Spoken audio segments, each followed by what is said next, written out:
আসসালামু আলাইকুম, আমি তাসনিয়া তাসনিস কিচেন থেকে বলছি। আজকে আমি দেখাবো ছানার জিলাপি। একদিন বানিয়ে ইফতারে বেশ কিছুদিন এই ছানার জিলাপি খাওয়া যায়। অবশ্যই নরমাল ফ্রিজে রাখতে হবে। এটা বানানো খুব সহজ, খেতে কিন্তু অসম্ভব মজা। এজন্য আমি এখানে 1 কাপ ছানা নিয়েছি। ছানাটা এবার একটু মথে নিব। আমি এইভাবে আলতো হাতে মথে নিয়েছি। এই ভিডিওর স্পিডটা একটু বেশি দিয়েছি, মনে হচ্ছে অনেক জোরে ছেড়ে নিয়েছি, কিন্তু অরিজিনালি আলতো হাতেই মিশিয়ে নিয়েছি। ভালো করে এভাবে 10 মিনিট ধরে মথে নিলাম। মথে নেওয়া হয়ে গেলে এই যে দেখুন, একটুখানি হাতে ছানা নিয়ে এভাবে গোল করলে সুন্দরভাবে মিষ্টি শেপ দেওয়া যাবে। এবার এর ভিতরে 1 কাপ আটা দিয়েছি, 1 চামচ বেকিং পাউডার ও 1/2 চামচ বেকিং সোডা দিয়েছি। আপনারা চাইলে বেকিং পাউডার 1.5 চামচও দিতে পারেন।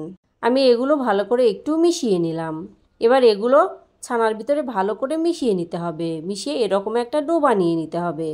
আমি এভাবে ডোটা বানিয়ে নিলাম। এবার এগুলো ছোট ছোট করে লেচি কেটে নিব। ঠিক যেরকম জিলাপির সাইজ দেবেন ঠিক ওইভাবেই লেচি কেটে নিতে হবে। এবার ডোগুলো এভাবে হাতে নিয়ে একটুখানি ছেনে নিয়ে এভাবে লম্বা বানিয়ে নিলাম। একটু দেখে বুঝে নেবেন। এবার দুই পাশের অংশ এরকম একটু সরু করে নেবেন। এভাবে দিয়ে জিলাপির প্যাঁচ দিয়ে নেবেন।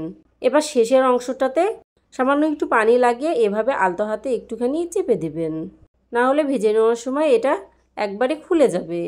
আমি এইভাবে সবগুলোই বানিয়ে নিব। এই যে দেখুন, আবারও একটা আপনাদের দেখার সুবিধার্থে আমি আবারও বানিয়ে দেখাচ্ছি। ঠিক এইভাবেই সবগুলো বানিয়ে নেবেন। আমার সবগুলো ঠিক এইভাবে বানিয়ে নেওয়া হয়ে গেছে। এবার এগুলো ভেজে নিব। এজন্য একটি প্যানে পর্যাপ্ত পরিমাণ তেল দিয়ে নিয়েছি। তেলটা হালকা একটু গরম হয়ে আসলে এর ভিতরে ছানার জিলাপিগুলো দিয়ে দিব। একদম গরম তেলে দেওয়া যাবে না, তাহলে ভিতরে ভালোভাবে কুক হবে না আর সহজেই লাল হয়ে যাবে। এবার এভাবে একটু প্যানটা আলতো হাতে একটু ঝাঁকিয়ে দিলাম। প্রথম অবস্থায় কোনো কিছু দিয়ে নাড়াচাড়া করবেন না, তাহলে ভেঙে যাবে।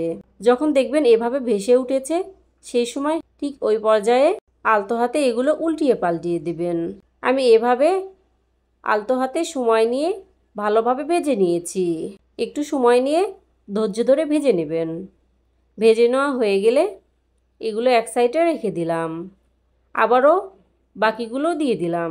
ঠিক একইভাবে সবগুলো ভেজে নিয়েছি। এবার এগুলো শিরাতে ভিজিয়ে নিব। এজন্য প্যানে 1.5 কাপ চিনি দিয়েছি। এর ভিতরে 2 কাপ পানি দিয়ে দিলাম। তার ভিতরে 3টা এলাচ দিয়েছি। অবশ্যই এলাচের মুখটা ফেটে দেবেন, তাহলে দেখবেন সুন্দর একটা ঘ্রাণ বের হয়ে এসেছে।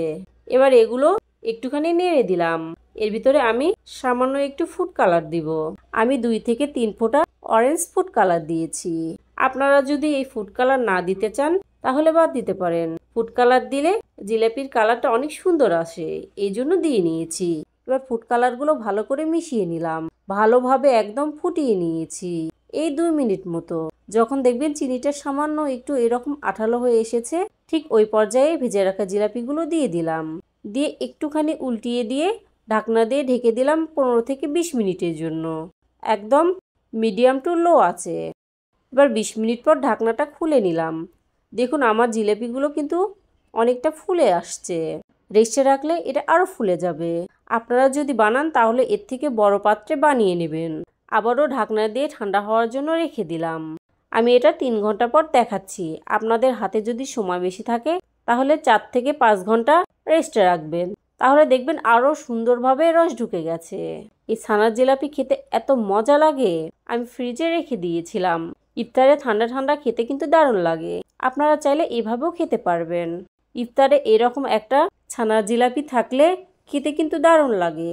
আপনারা যদি এভাবে ছানার জিলাপি বানিয়ে থাকেন তাহলে অবশ্যই আমাকে কমেন্টে জানাবেন আপনাদেরগুলো কেমন হয়েছে। জিলাপিগুলো কিন্তু একদম রসে টইটুম্বুর হয়েছে। আমার এই রেসিপিগুলো যদি ভালো লেগে থাকে তাহলে আমার চ্যানেলটিকে সাবস্ক্রাইব করবেন, লাইক, কমেন্ট ও শেয়ার করবেন। আল্লাহ আমাদের সবাইকে হেফাজত করুন। আমিন।